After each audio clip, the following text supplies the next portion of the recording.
So let's talk about prospecting, okay? So prospecting is the first thing we want to talk about in our sort of agenda, right?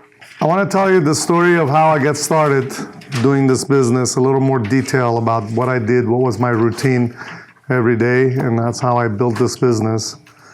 When I first started, I started out of my house, okay? And it was me, myself, and I, nobody else helping me.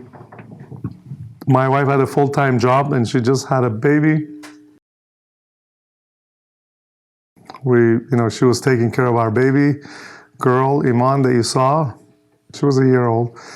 And she was taking care of her, and I would go out. So I already had my sales contract. I only had one product, which was OSHA. And by the way, that's going to be your best product to lead with, okay? That and maybe medical waste, okay? Those are easy ones to sell. And then you kind of work your way into HIPAA and IT and other things. This part is probably the most important part of your training this week, okay? So pay attention. So the story goes like this. My routine was I would get up in the morning. I had a little portfolio binder with me, like a little, kind of like this 3-ring binder. By the way, we've ordered portfolio binders for all of you and your salespeople. It's embroidered with the name Enviromerica. It's really nice. You open it up, you can put your Surface book in one side of it. You can have your business cards, calculator, all your marketing materials, and all the stuff that you see, the supporting documents can go in a 3-ring binder, and it has a little notepad also to take notes or draw things for the doctor, and it zips up, and you carry it like this. So it's both for men and women. So men are going to wear a navy blue jacket, and women are going to wear a navy blue jacket. But you can wear whatever you want underneath it. Just the jacket outside is going to have our logo on it, okay? And we're going to make you wear that to see how it goes. If it doesn't go real well and you don't think it's good, maybe we'll discontinue it, but you're going to give it a try, okay? And the reason for that is, if you notice, all successful companies have a uniform that people identify with, right? When you see the FedEx guy, you know that's the FedEx guy, When you see the UPS guy, you know that's the UPS guy. You see the post guy, you know he's the postal guy, right? Most companies that come out, like Facebook, Geek Squad, all of these people who provide services, they have their uniform, usually either a polo shirt in a certain color, and there's some flexibility of, things, but at least it identifies them. So I want everybody, when they see one of you guys, they say, that's an Enviromerica guy, or that's an Enviromerica girl. That's what I want you to know, be known by. And I was known as the OSHA guy, because I would go, start at about 7 in the morning. I would get up early, and I'd be dressed in a nice suit. Now, I used to wear a tie back then. You don't have to do that. These days, nobody wears a tie. But a nice shirt, like this, and a jacket. Like if it's winter, you can wear a sweater, a nice sweater, nice slacks, no jeans, okay? No tennis shoes, right? But comfortable shoes, because you're going to do a lot of walking in the beginning, okay? So in my portfolio, I would have my CMA letter, okay, which you have a copy of here in your handout. If you take a look, you'll see it. This is the biggest thing you can use to get in the door, okay? This basically says that we're trusted by 40,000 physicians in California. And especially pay attention to the 1, 2, 3, 4, 5th paragraph from the top. Now CMA is taking the benefits statewide, naming Enviromerica as its exclusive partner for regulatory compliance and waste management. Okay. Now, some of you are having a hard time reading this letter, okay, because you haven't read it enough. Okay, this thing's got to roll off your tongue. So when you get home, especially you need to read this like 50 times. This one sentence, okay? Just one sentence. So that when you read it perfectly, in good pronunciation and clearly, okay? Because you'll point this out to a doctor and you'll read this for the doctor, okay? Because they won't read it, they're lazy. They'll just look at it, but it actually doesn't say anything. You just look at this, doesn't mean anything. But when you read that paragraph, all of a sudden, it solidifies. So you got to read that nice and smooth, okay? Not like this is the first time you read it. This looked like you just the first time you read it. So these are important things to pay attention to, okay? So read that 5th paragraph 50, 100 times until it just rolls off your tongue, just like the elevator pitch. Does that make sense? So the CMA members do get a discount. Yes. Everybody gets a discount. That's what I thought. Yeah.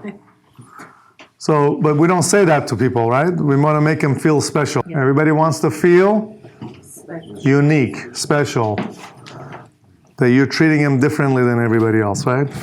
Special treatment. Especially doctors love to be specially treated, right? All right, so that's what I would have in my binder. Maybe a brochure, maybe not. Brochure is not that big of a deal. Next most important thing to have when you're prospecting is a business card. Okay? You want to wear no cologne or perfume. Okay? And the reason for that is some people are allergic to perfume and colognes.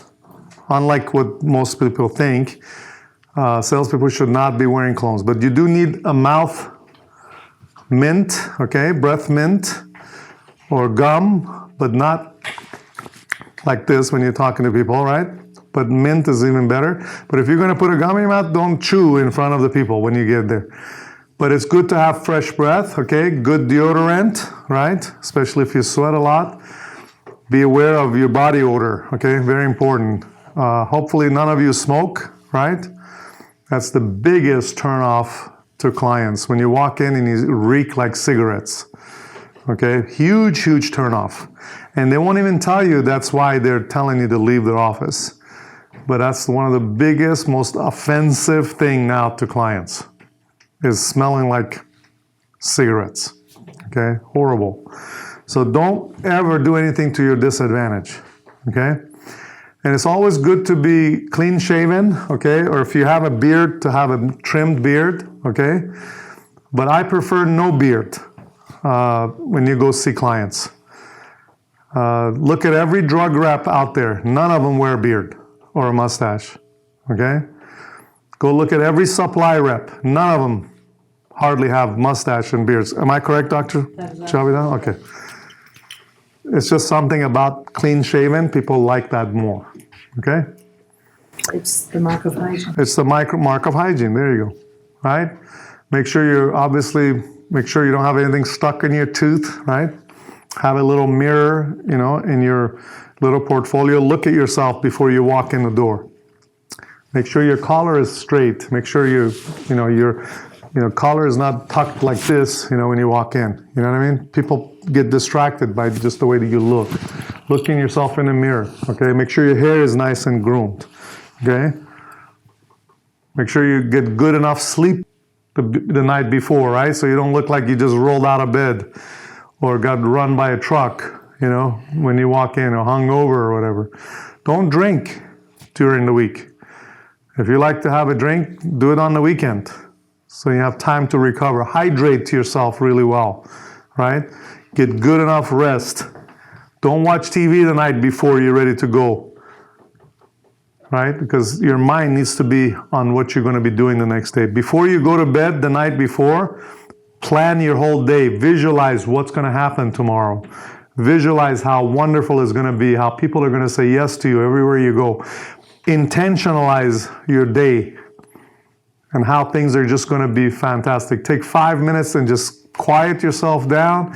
If you believe in some kind of a spiritual power, God, whatever, pray for your day the next day, okay? Pray and ask your higher power to give you strength to overcome, to not let rejections affect you in any way, shape, or form, okay? Believe in yourself. Believe in your product. Come across as confident. Learn to smile. Don't get too serious. People don't like serious people. People like people who are smiling, who are complimentary, right? But at the same time, you don't want to come too complimentary, which comes across as fake. You want to be genuine. You want to come across as sincere and genuine. So this is all first impression. And one of the things that we learned during prospecting or in my sales trainings is something called mirroring. I don't know what you understand mirroring is, but let me describe to you. It's 3 different things that you mirror. One is called physiology, and you can do this in prospecting, you can do this during sales presentation. So write down physiology,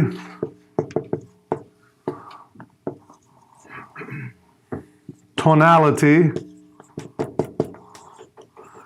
and syntax. Okay. What is physiology? Physiology is the body posture of the person sitting across from you or your prospect. Does that make sense? So look at the way Rod is sitting right now. If I want to mirror his physiology, I would just be like this and tilt my head a little bit to the same way he's tilting, right? It's, because he feels comfortable in that body posture, right?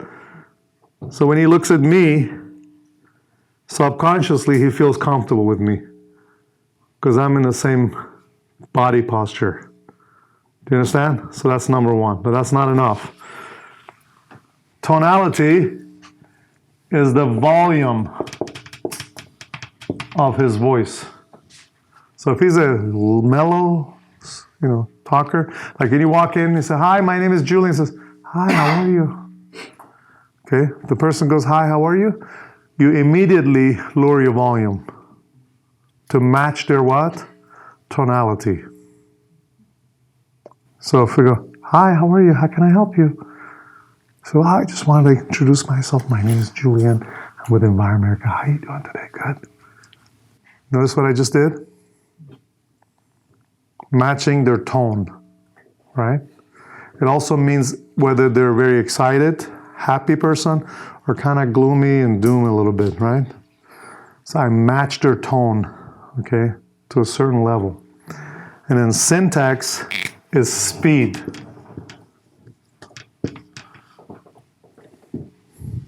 How fast they're talking or how slow they're talking. Usually older people, if you see an old receptionist sitting there, they're going to be real slow. So if you're going, They would ask repeatedly. yeah, what did you say? They'll block you out completely, completely, right? So, or if it's a foreigner, like a Chinese or Vietnamese person in front, and you say, "Hi, my name is Julian." "Hi, your name?" As soon as you hear that kind of an accent, you go, "My name is Julian." Now, I'm exaggerating a little bit, okay? But do you understand what I'm saying? Overpronounce your words, right? Enunciate your words. Use body language. Use your hands. Use gesture, right? So this is called mirroring, okay? So you pay attention to these 3 things. Mirroring. Okay? I have a question. Yes. This is only first impression or throughout? Throughout. So if somebody's aggressive and they're using an aggressive tone, would you get aggressive back at them? Yeah, but you got to be still respectful, right? So if somebody comes and says, "This is a bunch of bullshit." I mean, you've seen doctors Yeah, in yeah. my presentation do the same thing. So you know what I do? Yeah, and you know what I say? So you really think this is a bunch of bullshit? And then the guy goes, No, I don't mean bullshit, but some of it is correct. Some of it is true. But, most of it is bullshit. So you think most of it is bullshit. Now, I'm going to teach that when we handle objections, okay? Just hold that thought, okay? But mirroring simply means that if I sit next to you or in front of you and sit kind of the way you're sitting back in a chair, or like Pedram is sitting up like this and I sit up with you, somehow you like me more because I'm kind of like you.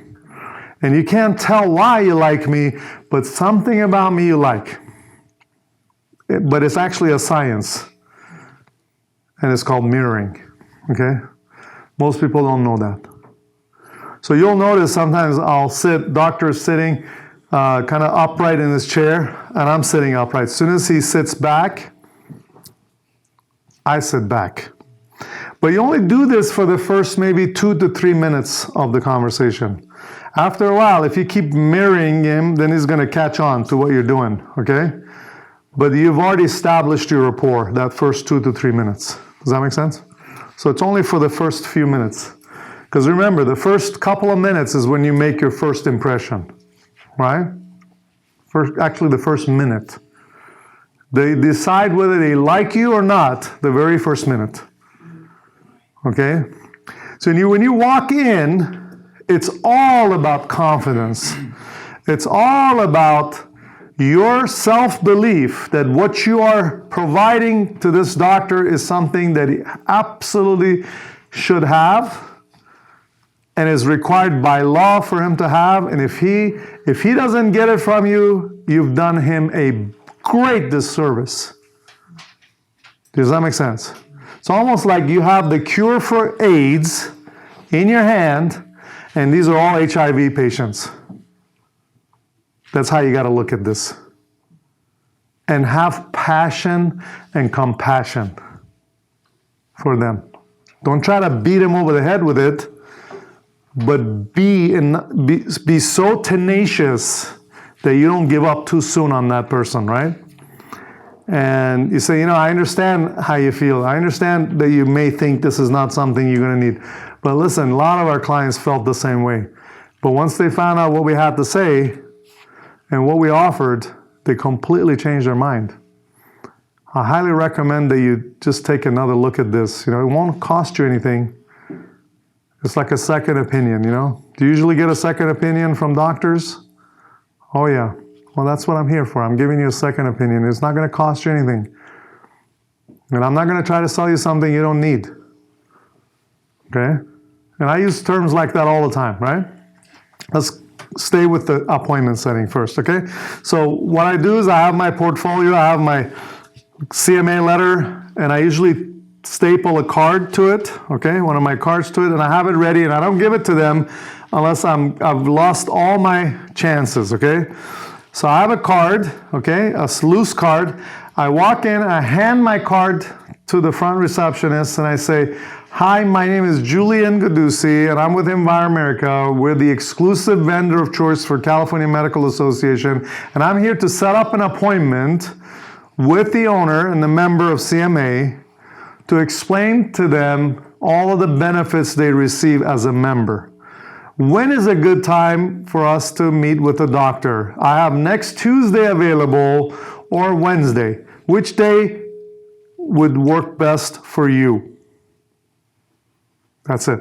That's my pitch. I don't say anything more or less. Nowhere in this did you say you're going to sell something. No. It doesn't even show that you're going to sell something. Am I trying to sell something? No. Am I really trying to sell something to the doctor that he doesn't need, can't afford, shouldn't buy? I look at myself as an assistant buyer instead of a salesperson. You understand? I'm going to come alongside of the doctor and say, "Hey, doc, here's what you got to have. Okay, and I think I have a solution for you. Doesn't it make sense to do this? I'm helping you buy something that you should buy. Whether you buy it from me or somebody else is up to you." Okay? So I'm an assistant buyer, not a salesperson. Does that make sense? Yes. Absolutely. Well, obviously, it's not obvious, but there might be a case. The person at reception asks, "What is this related? Are you selling something?" Because people don't hesitate to ask. So ask me that. What is this? What is this in relate to? Related to? Are you a We're the exclusive vendor of choice for California Medical Association, and your doctor receives special promotions and discounts on all of our services. And I'm only allowed to explain that to the doctor. So when is a good day for me to meet with the doctor? I have next Tuesday available or Thursday available. Which day works best for you, doctor? I have trained my staff to say, "Let me talk to the doctor." And I'll get Perfect. Not a problem. Here's the card. Say, when would be a good time for me to check back with you? Would you be able to tell me by tomorrow? I'm going to call you in a couple of weeks. In a couple of weeks. I will not be available for a couple of weeks. So this is only going to be available for the next couple of days. unfortunately, we're not going to be in this area much longer. Listen, I'm going to create a sense of urgency here, guys. Don't ever say, oh, okay, call me in a couple weeks, because you know what? That'll never happen. Guaranteed. So here's what you're going to say. I'm sorry, that's not going to work. I need to know by at least tomorrow, at the latest the next day, because I'm in this area only for this week. Okay, and if there's any chance we could meet with the doctor, great. I think he will definitely be appreciative of what I'm about to say to him. But it's up to you guys. Why don't you check with the doctor? Here's a letter from CMA. Here's my business card. Go ahead and have him take a look. Okay, you can call even CMA and ask. And you get a special promotions, special discounts, only available to members of CMA. And I'm the only one who can give it to them. Okay? So I'll be giving you a call back tomorrow. All right? By that time, hopefully you'll get a chance to talk to your doctor. If he's interested, great. If not, that's not a problem at all. All right? Thank you so much. Thank you. And I walk right out the door. Okay? I never come across as desperate. I never come across as, oh, okay, you want to call me a month from now? No problem. What does that sound like? That I'm desperate, right? Doormat. I'm a doormat. Worst thing you could ever do. Set your term. You're giving them a great offer, something they'll never be able to get anywhere else, okay? And you got to believe that. You got to believe that they can't get this service anywhere else. Is that the truth? Can you find a service like ours anywhere else? Some of you have tried to look at other services, right? Have you? Doctor, have you ever found anything like our service anywhere else, from anybody else? No, I haven't. So we are it, guys. We're the Rolls Royce of our industry. You think a Rolls Royce salesperson is going to keep calling you to see if you're interested in buying a Rolls Royce? Heck no. It's a privilege for you to walk into a Rolls Royce dealership, and you got to impress me that you are actually a buyer, that you can afford a Rolls Royce before I even talk to you about how much it is, what are the terms. You think you just walk into a Ferrari dealership and go, hey, can I test drive a Ferrari? I want to buy one. You think they'll just, oh yeah, come on in. Here's the car, here's the key, go for a drive. Think that's what they're going to do? What do? Run a credit check. Yeah. How much money do you have? You planning on buying cash? How much money are you going to put down? Which bank account is that money coming from? What is your credit score? Driver's license. Let me see your driver's license. Check your driving record. Then they'll drive the car out. After they check you all out, they take you to a special place where there's no other cars, nothing. Then they let you sit behind the wheel, and you can only just go around a block, one block. That's it, and come back. You're selling a Ferrari, guys. You're selling a Rolls Royce. You're selling a Bugatti. One-of-a-kind vehicle, top of the chain. That's what you're selling. Okay, you're selling Ritz-Carlton rooms, not Motel 6. Do you understand? So act like you're selling Ritz-Carlton. Be proud of your product. Nobody can touch us. Nobody can come close to the quality of our service. Nobody has this whole package. Like I said, they might have a better price in waste than us. Doesn't mean the service is as good, right? They might claim that they have a better OSHA program, but I want to see it. I haven't seen one yet.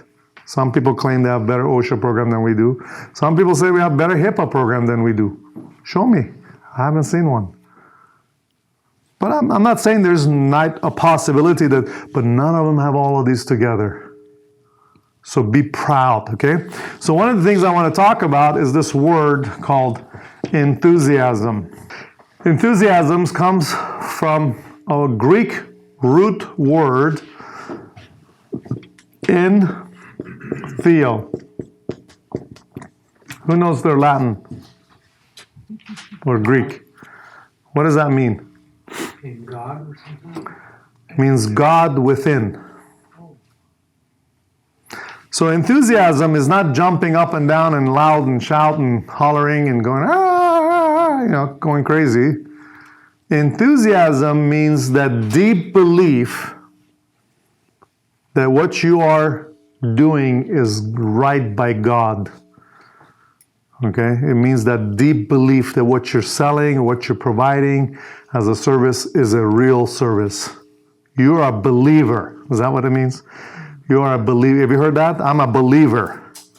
So by the end of this training, you better be a believer. And if you're not a believer, then get out of this business. Because you not only do yourself a disservice, but you also do your clients a disservice. It's like a doctor who doesn't like to treat patients. And he became a doctor just because he wanted to make money. Are there some of those out there, Doc? Oh, yeah. And they do harm by patients, don't they? And you actually correct some of those stupid things that they do, don't you? Yeah, half my business is that. So half of what she does is to correct other idiots' work that try to do something they're not trained for because they just want to make the money. They don't care about the patient's safety. So that's not who you are, right? You are a person of integrity. That's what that means. Being what? True to yourself. Offer something that you are a believer. Okay, so God within. And what do you think this means? IASM. Means I am sold myself. In other words, Pedro, if you were a doctor, would you buy this service for your practice? Yes. 100%? Yes. How about you, Jale? Yes. If you were a doctor, would you buy this service for your practice? How about you, Jale? How about you, Rod? Yes, definitely. How about you, Amir? Yeah. How about you? For sure. And of course, she's a buyer already. I'm already there. She's been a client for 12 years. That's an amazing, a client of mine becomes a franchise owner? Are you kidding me? Where do you see that? That's a She was testimony. happy. Guess what? This guy who has this office, he's my partner. He invested in my company. That's why we get to use this beautiful classroom from his office. And he uses this class. He makes money from this classroom. So I actually took money out of his pocket this whole week because he has classes here every day. In today's class, they have to meet. Yeah, they had to meet in the operatory because of me, to accommodate me. So this is the level of belief that there is in what we're doing. Okay? And this is all a blessing. Nothing but a blessing. And I'm so thankful and grateful for what God has done in my life and how I can affect other people's lives. Okay? That's so important to me. Money is secondary for me. You understand? Money is important, don't get me wrong. Money is a measurement of our success, right? And it allows us freedom and independence and, being able to help other people. I mean, that's really what money is for, is to serve other people, right? After you eat your food and you have food on your table and taking care of your kids, then the rest should be used in service, right? With other people. That's what I want to be able to do, is to do more. To go help the orphans, to help the hungry, the poor, the sex trafficking, all the crap that's going on. Those are some of my passions, okay? So believe in something bigger than just a paycheck, okay? Have a vision, have a goal, and that's what motivates you and gets you out of bed every morning, okay? Believe in something more than just a business, okay? A business is just a means to an end. What is your end? What kind of a business are you really in? That's what Tony Robbins asks. What kind of business are you really in? You know what my answer is? I'm in the people business. What kind of business are you in? Service. Service business. People. Serving people, right? That's what I'm in. And I want to help other people to also learn to make a living. Okay? You guys should, once you start being successful in your franchise, maybe get more franchisees involved, right? Introduce this to other family members, change their lives, right? Get the word out. You'll feel so amazing when you see a couple, especially, hard-working couples that you see that have little kids, they're working like a dog, never get anywhere, paycheck to paycheck, living paycheck to paycheck, right? Barely can't even afford to buy a house. And all of a sudden, you give them an opportunity like this. Amazing feeling. I mean, I can line up 500 people right now, just from on this street, that would love to do something like this. If they knew how to go there, how to do this. And they could be working for any kind of a business. It could be self-employed, they could be employees, doesn't make any difference.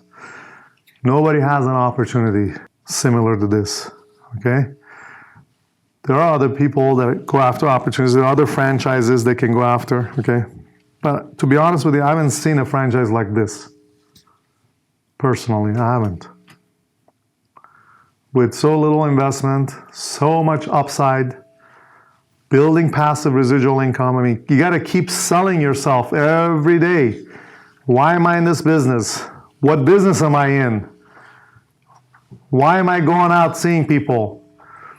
So that when the first 5 people say no to you, you don't close shop and go, you know what, I'm done for the day, I'm going to go home because my feelings are hurt. Right? You're going to be like Colonel Sanders. You may hear 1,000 no's. 1,002. But that 1,003rd made all the difference in the world. And I'll guarantee you it won't be the case for you. Okay? You may hear a couple of no's here and there. So you got to be here, right? Okay? So when you get up in the morning, you are a force to be reckoned with. Right? Tony used to say, I'm a lion! Winter is my season! Failure is not an option! Crazy, huh? Doesn't sound crazy? But try it. Enthusiastic. But try it. Try it. Get up in the morning It wakes you up. in front of the mirror, okay? And just say, this is called incantations. I'm going to send you these incantations, okay? I learned these from Tony, and just say it as loud as you can. And get up in the morning, do some jumping jacks, get yourself, your state changed, right? Get in the right mood, meditate, pray, have a quiet time, whatever you do to get your mind, and do not listen to anybody. If they don't have something good to say about someone or something, they don't get to say anything to you. We call them the naysayers, okay? Cut out all the naysayers out of your business. Matter of fact, don't even tell anybody what you're doing who is a naysayer. Could be your mom. Could be your dad. Could be your older brother, your sister, your husband, your wife. Because they don't know any better. They're afraid. Oh my God, what if you fail? Oh my God, what if you go out there and don't make any sales for the first week? Get prepared mentally. I had no way back. I burned my bridge. I told my wife, who was totally against this business, by the way, totally against it because she was fear-driven, right? She wanted me to go get a job, a real job, with a salary and benefits and all that stuff. And I said, I've already done that. I don't want to do that. That's not where I want to be. I want to be independent. I want to be my own boss. I want to have my own business. I want to build something that no one can take away from me. I don't want anybody's thumb on my head, holding me down. I don't want any ceiling. I want to go and reach the moon if I want to. The only way to do that is to be in business for yourself. No other way. And that's what I did. And it was tough. There was days I didn't want to get out of bed. And I didn't know how to motivate myself. But all I knew is that there was no way back. Because I told everybody that I was going to make it. And it got to a point where my wife lost her job. Okay, she used to work for semiconducting. She lost her job. It was a $100,000 a year job. She got laid off. It was when semiconducting was going down. This was in 2000. She lost her job, and we just had a baby. And I was like, uh-oh, how am I going to pay the mortgage? We just bought a house. How to pay the mortgage payment? So I had a good friend of mine that we used to go to this breakfast meeting with. There was a bunch of guys. We had a men's breakfast, okay, from our church. And I would go there every Wednesday morning, 6 a.m. And they were all business people, you know. So I finally shared with them, hey, you know what? I just started this business a couple of months ago, a year ago, whatever it was. And all of a sudden, there was like a few months. And so my wife got laid off. I just found out she got laid off. She went back after maternity leave, and they told her that she's laid off. And I don't know what I'm going to do, because my business is not even making any money yet. And we all prayed, and after the meeting was over, everybody's leaving, one of the guys walked up to me and says, hey, I want you to come work with me part-time. I said, what do you do? He says, I sell mortgages. I'm like, I don't even know anything about mortgage. He goes, well, I'll teach you. Don't worry about it. Okay. So I started selling mortgages at night and on the weekends. And I kept going and knocking on doors. So I would get up at 7 in the morning, find a place where there's a bunch of doctors within a short distance from each other, usually around hospitals, right? So there's a hospital somewhere. All around that hospital, there's tons and tons of doctors, because that's where they like to get their office, so they're close to the hospital, right? These are medical doctors. And then usually where there are medical doctors, there's always dental doctors near there somewhere, dentists and things. So, you know, within like a 4-block radius, there'd be like 100, 200 doctors. You know, sometimes I'll find a complex that are just nothing but doctors in it, right? Or a building, like a high-rise, like 200 doctors in the high-rise. Like 450 Sutter in San Francisco was one of them. 500 Webster, even 1,200 Webster, you know, 500 Sutter, 400 Post. You know, these are like big buildings, okay, that are hundreds of doctors in them, okay? So I could spend a whole week in that building, right? So I would start usually, I never start from the bottom floor. I always went all the way to the top. And if somebody wanted to chase me out of the building, okay, somebody sometimes complain, oh, no soliciting, why are you soliciting, you know? And so I would start from the top, and they never knew where I was, okay? I would come down like this, and so by the time the security guard would go to the top, I was already on the 7th floor, and by the time they tried to get me, I was already out, and I collected all my business cards. And that's all I needed. And then the next day I would go to the same building if it was okay. If not, they would ask me to leave, and I would go to another building. But I found a complex in San Jose, right by Alexian Brothers Hospital, used to be called, I don't know what it's called now, but on Jackson, okay, Jackson Street. And there was a whole bunch of doctors within like a 1-mile radius, right? And I spent at least a month there. And every single door was knocked by me, not once, not twice, but 3 times, at least. By the time I would, after like the 2nd or 3rd week, every time I'd walk by, somebody would say, oh, there's the OSHA guy. Hi. And then all the girls, of course, flirted with me. That didn't hurt. So get dressed nice, okay, when you go out. Look good, because people like attractive people.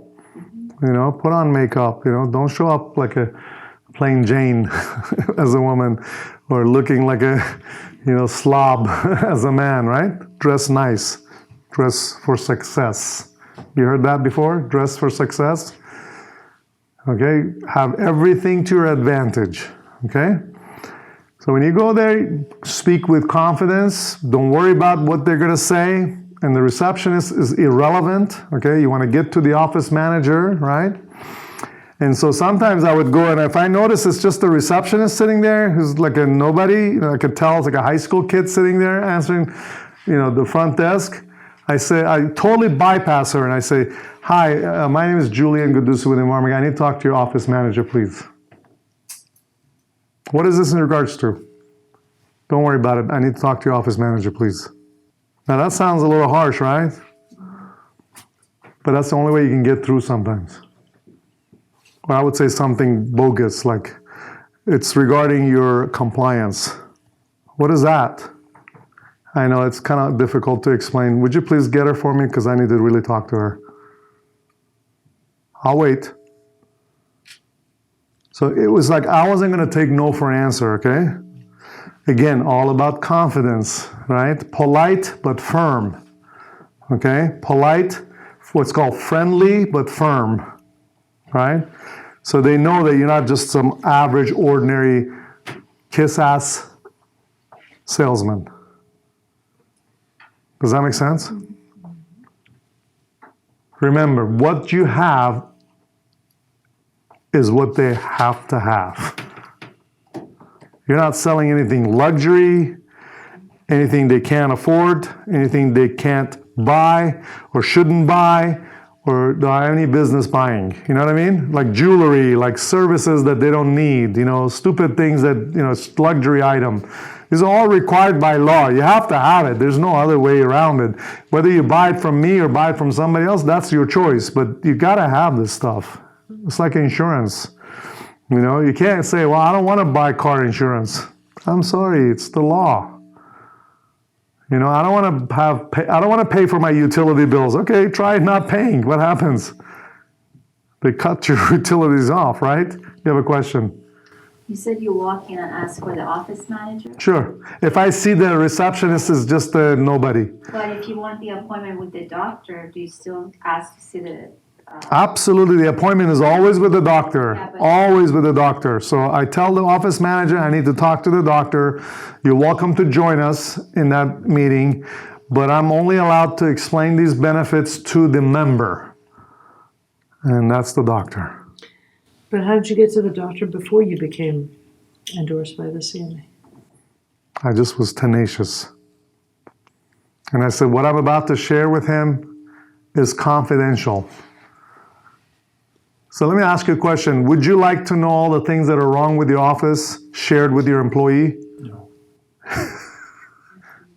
So that's my answer.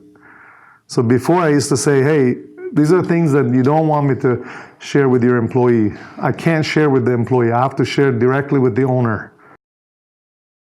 So I wish I could talk to you about it, but unfortunately I can't. Well, then you can't see the doctor. So that's fine, no problem. But can I have his phone number or email? I'd like to send him an email. And I would send the email and say, hey, I tried to reach you, but your receptionist didn't let me. And I explained to them that what I'm about to share with you is confidential information for your owner's eyes only, okay, or ears only, and she completely ignored me. And then all of a sudden I'd get a call back from the doctor and say, so what is this about? And I said, this is regarding OSHA regulations. At the time it was only OSHA regulations that you have to have in your office. And I didn't want to share that with your employee because your employees could actually be the ones who complain about you. I wanted you to hear about it more than anybody else. And if you'd like to have your office manager present, that's your choice. But I'm not the one who's going to disclose this information to you. That's what I used to say. And it worked most of the time, okay? Sometimes, no matter what I said, the doctor just wouldn't let me in. That's fine, their loss. And I looked at it as their loss, right? I did my best to reach you, you didn't want me. And there was times where I would try to reach a doctor, kept saying no. And then all of a sudden he would call me like in 3 weeks. He goes, yeah, you know what, I heard you came to my office 3 or 4 times and I heard one of my colleagues just bought your service. Can you come and talk to me too? He didn't want to talk to me at that time, but once he found out his buddy bought my service, now he was interested. So don't think your efforts are going in vain, okay? Because nobody else has this service. So eventually, you're the only game in town, right? Once they're aware of the necessity of the service, especially with HIPAA, they're not going to have anybody else be able to do this for them for the price that we're doing it. So that's why you're always going to have the advantage. Does that make sense? So prospecting. Prospecting is exactly that, is the confidence to walk in, ask for the appointment. If you don't get the appointment, you walk out of there with a card and you follow up, okay? Do you mind me asking how long it took for you to get 10 Clients, that way? it took me 2 months. That's it? Yep, Wow. it's a long time. And that's going out there every day, 5 days a week. Oh, I want to ask this. Would this, with your experience, work when we try on weekends? Or people prefer not to be bothered on weekends? Some dentists work on weekends, but most physicians don't work on weekends. Yeah, I mean, dentists work on weekends. Saturday morning you can go and try to see if they're open. But usually you don't get as many open on Saturdays. And they usually work by appointment on Saturday. So weekdays are the only ones, yeah. The ones who are open on Saturdays, that's their moneymaker day. They don't want to. Yeah, they don't want to talk to anybody, yeah. They're not very open on Saturdays, yeah. So this is really a 9 to 5 job, man, 8 to 5. In my opinion, it's 8 to 5. Now, there's something called green time, okay? Green time means this is the most productive time for you to be knocking on doors, talking to new clients, and that's from 8 in the morning to about 12 noon, okay? And from 2 to 5, okay? That's green time. Okay, so the concept of green time, okay, and green we mean money time, right? Green time is from what? 8 to 12 and 2 to 5.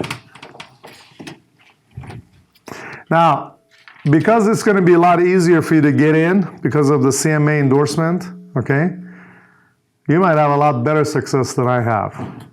Okay, but I'm talking about doing nothing else but this. Okay, I'm talking 100% focus, guys. You can't be, holding a job at the same time doing this and part-time and all this other crap. Doesn't work.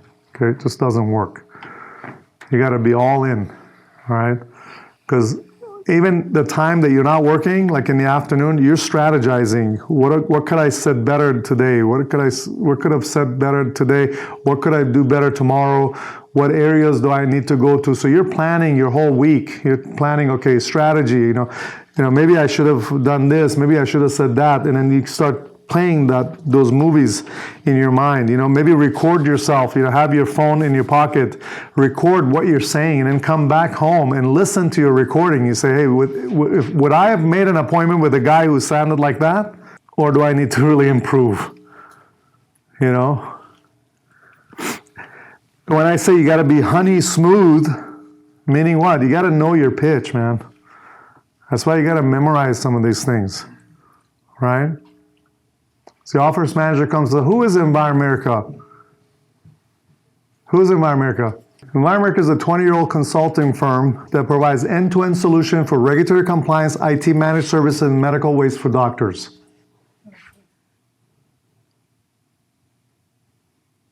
If you don't sound like me, you're wasting your time. We're not playing games here, guys. This is a serious business. If you don't take my words seriously, you're wasting my time and wasting your time. Okay, I'm not asking you to climb Mount Everest. I'm asking you to remember a freaking sentence. One sentence. Memorize one sentence and say it fast and smooth.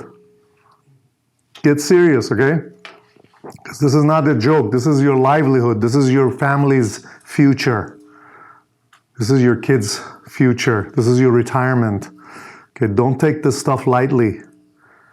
All right, be serious. And the second statement is, what do? We eliminate headaches, reduce costs, and limit liabilities for doctors. So green time, 8 to 12, you got to be calling people or knocking on doors, right? Walking in, hi, my name is Julian Gaducci with Enviromerica. We're an exclusive vendor of choice for CMA. I'm here to set up an appointment with the doctor to explain what his membership benefits are. I have next Tuesday available or Wednesday. Which day works best for the doctor? And most of the time, they'll say, well, I got to check with the doctor and get back to you. So, okay, fine. Well, what is the best day for him usually when he's not seeing patients? Well, he usually doesn't see patients Thursday morning. Take a business card, write on the back, Thursday morning, as a tentative time, right? And you say, are you going to check with him to see he's available to Thursday morning? Yeah. Okay, what's your name? Mary? Okay. I'll give you a call by tomorrow morning or tomorrow afternoon. What's the best number to call you at? Do you have a direct number? Okay, great. How about an email? I can email you in case I don't get through. Get their email address. And by the way, how many employees do you guys have approximately? 5. Or I can't share that with you, I'm sorry. That's confidential. Okay, no problem. No worries. All right, so expect a call from me by tomorrow afternoon. Okay? For Thursday morning, I have early morning around 9 available, and I also have 10:45. Okay? Let the doctor know. All right? I'll be calling you back. Thank you. Have a great day. Walk right out the door. And what did I leave with them? A CMA letter and a business card. That's it. Nothing else. I have a question.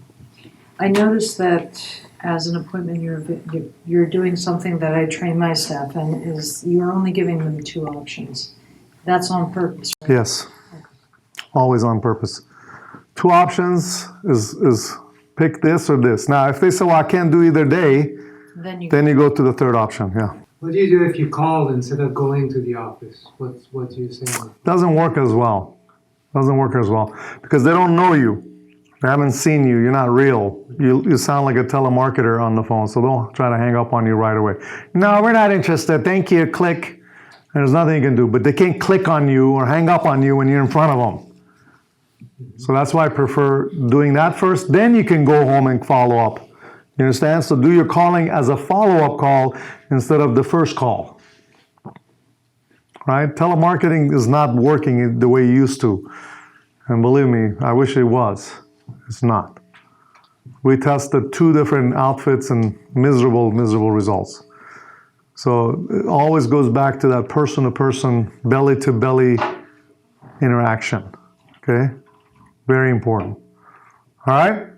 So that's the first way you can prospect. Okay? What other ways you can prospect?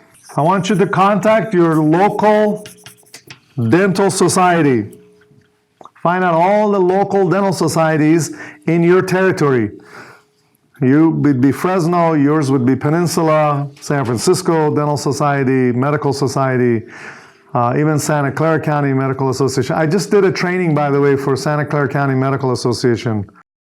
Yeah, for HIPAA, and there was about 16 participants. Does the medical board also have the same requirements that we do for HIPAA and? Of course. So it's 1 every 2 years they have to do it? Absolutely. You're talking about continuing education? Or you're Yes. talking about HIPAA compliance? Continuing education, so. No, I don't know anything about medical continuing education. Oh, it's not similar to No. ours. Okay. But you don't look at it as that. It's something that they're a lot more aware of, by the way, than the dental field, okay?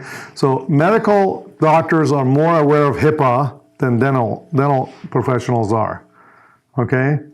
And it's a much bigger issue for them, HIPAA is, versus dental, okay? OSHA is also not as big of a deal for medical facilities.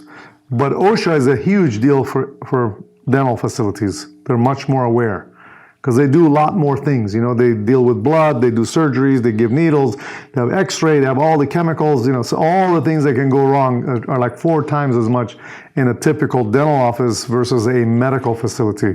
Does that make sense? Also, they're a bigger client as far as medical waste is concerned as a medical facility versus a dental office. Does that make sense? So what are dentists good for? OSHA, and then secondary HIPAA. Waste is just a lost leader. You don't make that much. Make it $20 a month, maybe $30 a month on them, okay, on medical waste. But your biggest one is OSHA, and then HIPAA is also good. But you have to bring them up to par with HIPAA. You got to educate them on HIPAA. On the medical side, you got to educate them on OSHA. because they're completely unaware of OSHA. But HIPAA, they're really aware of. So you can sell HIPAA with the medical people first, then go and sell them OSHA. Do you mind me asking why do they know about HIPAA more than we do? Because they have been hammered by HIPAA more because of EMR and EHR and electronic billing. They do a lot of billing in Medicare and CMS. HIPAA compliance was huge, so they make them become all HIPAA compliant to even get paid by CMS and Medicare. So they gave them grants to, they gave them $50,000 to have their own EMR system. And in order to have the EMR system, part of it was they had to be HIPAA compliant and do the meaningful use and all that. So that's how they got educated on HIPAA, and everybody had to be HIPAA compliant. Does that answer your question? Yes, but if their knowledge on HIPAA is more, can't they just go through the 5 steps on their own without my help? No. How? Are they IT experts? How are they going to do technical assessment? I see. How are they going to write their own deficiencies report on technical? They don't know the requirements. They don't know. I see. They don't know jack. The only thing they know how to do is answer a few questions regarding the administrative safeguards, physical safeguard, maybe,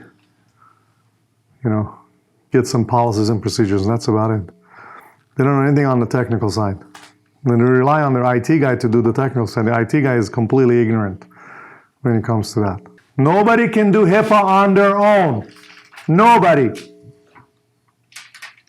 Believe me, if they could, I wouldn't do HIPAA. I wouldn't be in the HIPAA business. If they could do this on their own, why would I want to waste my time, right? Question? Yes, sir. Do you go after small independent offices? Do you go after like a Sutter Health Clinic, those kind of things? I wouldn't go after big elephants in the beginning, especially. I would go after small practices, build your base, then go after multiple locations, then work your way to surgery centers, blood banks, oncology centers. I mean, there's a whole list of it in your ops manual of all your prospect type people. And by the way, also remember that IT applies to any business. You can go after accounting firms, law firms, restaurants, car dealerships, doesn't matter. Anybody has a network of computers, we can work with them. We can help them, okay? So you should never run out of people to talk to. You can walk into any business and you can do business with them, at least on IT. And medical waste you can offer to pet hospitals, mortuaries, morgues, all kinds of things like that. All right, let's continue with our prospecting, okay? The next way to prospect is what we call table clinics, okay? So I want you to go and find all the different names of your medical dental societies, local medical and dental societies, all the ethnic societies, like the Filipino, Hispanic, Asian, whatever. Sometimes certain areas like Mid-Peninsula Society, all this other stuff, right? So whatever the area that you are, your territory, there's a bunch of different societies, okay? And they're always looking for someone to rent a table. That's what that's called. They give you a 10 by 3 table, okay? You get yourself a nice little tablecloth, right? You get yourself a banner, which we can make for you, by the way. And you put the banner on one side. You put the banner up. You put some candy, like a box of candy on your table. You have your Wheel of Fortune, which we've ordered for you, by the way. So you can do the wheel. All right, we're going to show you the wheel when we get into the marketing side. And that brings a whole bunch of doctors to your table, okay? And so then you have business cards and you say, hey, if you agree to let us come and talk to you for 15 minutes in your office, you get to turn the wheel. And there are prizes on that wheel. So you put whatever budget you have, put your prizes on there. You can put dinner for 2. You can put, I had on there sometimes an iPad, as a prize. I had safety manual as a prize, safety data sheet manual as a prize. All of these different things, because a safety manual doesn't cost you hardly anything because you do it electronically, right? But I used to sell a safety manual for $600, personalized safety manual. You paid $25,000 for your safety manual? Well, for Not through me. No, for a year of consulting, but the only thing that was useful from them was the damn safety manual. Wow, It was that's the safety crazy. manual and the policy procedures. Oh, That was my the God. only thing that was useful out of that damn thing. Yeah. I used to sell mine for $600, which probably was better safety manual than you bought. Definitely is. Yeah. So here you go, guys. Look, one safety manual and policy procedures, she paid $25,000. What does that tell you? Do we have a good service? Is it priced fairly? It's a joke, right? Contact all of these guys, right? Not only you can rent a table for like $300, okay? They also list you in their publications. They have bulletins and magazines and little directories. They call it directories, right? And they put an ad. You can take a half a page ad, a full page ad in the directory. In that directory, you're not going to get calls from that directory, but it's a way for you to be known, right? So you say, hey, I actually advertised in the last directory. Did you see our name in the last directory? As soon as you say that, the doctor kind of drops their guard. Oh, you're one of us, Hodiasi, right? So it's important for you to know that doctors like to work with people who are in the group, in the sort of community, right? Who are supporting the community, right? They want you to be on the in crowd. And if you support their dental society, right, then they open up to you. Does that make sense? So this is an important thing, okay? You should be doing one of these every week, or once a month at least, called table clinics. There are also speaking engagements that you can book with these guys, okay? So speaking engagements. And speaking engagements usually are in the evening or mostly in the evening, right? These events. Or like on a Saturday sometimes, okay? And they have these clinics on a Saturday. So they have an event where they invite all the doctors, they feed them, they wine and dine them, right? Then a speaker gets up there and talks about some kind of a continuing education clinical course. And you can also do a continuing education for infection control or California law or HIPAA, and we can actually teach that class for you. And again, that makes you well known, right? You go, oh, Environmerica was the speaker last month in our event. And that gives you, again, what? More authority and more popularity, right? So this is important. It's called table clinics, okay? Every time I've done a table clinic, you usually get 2, 3, 4, 5 customers out of it. Every single time. Especially with the Wheel of Fortune. It's works like a charm. Okay, and I'll show you how to use it, okay? Then there's something called Lunch and Learn. Okay, Lunch and Learn is something that happens all the time. It's just, it should happen for you. I'll give you an example.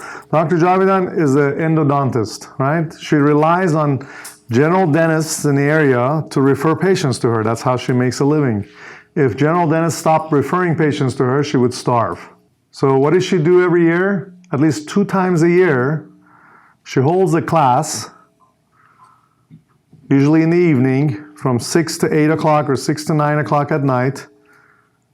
And she invites the speaker to come, invites all the general dentists in the area, or within her reach, so to speak, and their staff. She feeds them, she gives them wine, she does all these things for them to what? To refer patients to her. And guess who that speaker is? Yours truly. And how long have you been doing this? 12 years? 12 years. And I've got a bunch of customers from those meetings. Even though some of the doctors keeps coming back, right?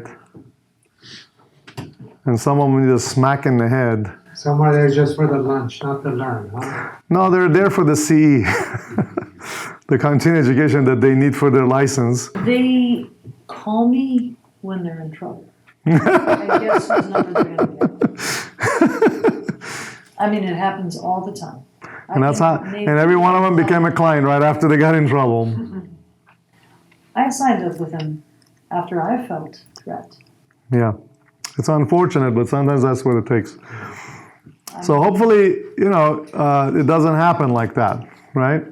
But it's all about getting that appointment with the doctor, right? So when we do a lunch and learn, okay, one of the things that is important for you to know is to immediately follow up with those people and have an agreement with that specialist that you're going to ask to go see these doctors, okay, and present your services, and they have to be okay with that, right? And you can even, Or with all of them. with everybody. You should go after everybody. You should call, and I've never done this with your guys, Right. but you should do that. Again, because I wasn't hungry. When I was doing lunch and learns for her, I already had plenty of customers. I didn't need to get more customers. I didn't want more customers. Personally, I didn't want any more. I was already too busy, okay, with my clients. So if they begged me to come and become a client, I took them on. But I never went after customers after that. Now, my wife is a little bit different, okay? She keeps wanting to bring on more customers and more customers. That's her business now, because she's running Enviramerica, right? The old company. She can bring in other. She just signed up a client for 88 locations. Okay, it was like take a bullet, put it in a gun, and just go. I would never do that. She's so excited about that. She's gonna kill herself trying to service those accounts. But hey, how many customers do you really need? We have now 600.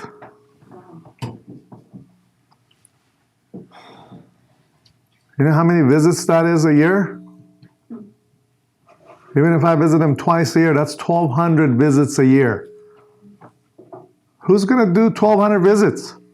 We're going to have to hire another Carol to do the visits. And she doesn't even realize that. She thinks, I can handle it. I'm like, you're crazy. Right? You get this big account, give it to a franchisee to do it. I calculated for every 400, you need at least 3 people doing the visits. Am I correct on that? No. How many? For every 200, you need one person. 201, so 400 is 2. Okay. So I calculated an hour per visit. And at least a week off for vacation. So. Yeah, 200 per visit. Because sometimes you can do 2, 3 a day, sometimes 2 a day, depending on what kind of visit it is. You have an MI, which is I'll explain this to you. It's maintenance inspection, and you have a training. But you guys are not doing the training, so it's going to make life easier for you. So we're doing the training for you. Lunch and learn. So what you do is you find specialists in your area, like endos, perios, oral surgeons, okay? And you walk up and you say, hey, you don't know us, but my name is Pedram. I'm with Enviramerica, and we are a continuing education provider for Dental Board of California, and we'd like to do a lunch and learn for you where we bring the speaker, okay? His name is Julian Gaducci, or her name is Dr. Salvia Javidan. And she'll come and do an infection control class for you, or California law class, or a HIPAA class, okay? And there'll be no charge for the speaker. However, the only agreement that we have is we get to set up appointments with the participants in the training to promote our services.